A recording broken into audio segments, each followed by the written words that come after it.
মুক্ত করতে চাই, দূষণ মুক্ত করতে চাই, দূষণ মুক্ত করতে চাই, দূষণ মুক্ত করতে। আমার নাম সমীরনাথ অগরী। এই বিজেপির ষড়যন্ত্র হচ্ছে, আমাদের যেটা গ্রিন বেঞ্চ থেকে পারমিশন দিয়েছে দূষণমুক্ত নালা ও জল পরিষ্কার করার, সেইটাকে আটকানো হচ্ছে। আমাদের তারাপীঠ শ্মশানে নোংরা হচ্ছে, আর আমাদের সাধু সন্ত চানের আর সাধন ভজন কিছু করা হচ্ছে না। ব্রহ্মমূর্তির টাইমে আমরা যেটা করি পুজো আচ্ছা সাধন ভজনে দ্বারকার জল প্রচুর নোংরা হচ্ছে। তার জন্য বেঙ্গল সরকার মমতা ব্যানার্জি যেটা করছে, টিএমসি সরকার, তারতে আমরা সব সাধু একাত হয়ে একসঙ্গে ওনার সাথ দিতে চাই, ওনার সঙ্গে আমরা থাকতে চাই। তার জন্য দূষণ মুক্ত করতে চাই, করতে চাই। 30 বছর থেকে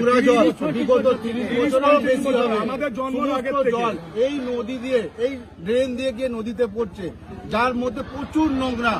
এই নোংরা জলে আমাদের কোনো সাধুরা না চান করতে পারছে না, সেইখানকার একটু জল নিয়ে আমরা কোনো পুজো অর্চনা করতে পারছি। সেই জলটা গায়ে লাগলে পর্যন্ত ঘায়ে পরিণত হচ্ছে। বর্তমান সরকার মমতা ব্যানার্জি যেটা করেছে, এটাকে আমরা সমস্ত সাধু এক হয়ে আমরা সমর্থন করছি। যে কোনো মূল্যে, যে কোনো পরিস্থিতিতে আমরা এটা করতেই হবে। আমাদের তাদের যদি আমরা করবো, দূষণ মুক্ত করতে চাই, দূষণ মুক্ত করতে চাই।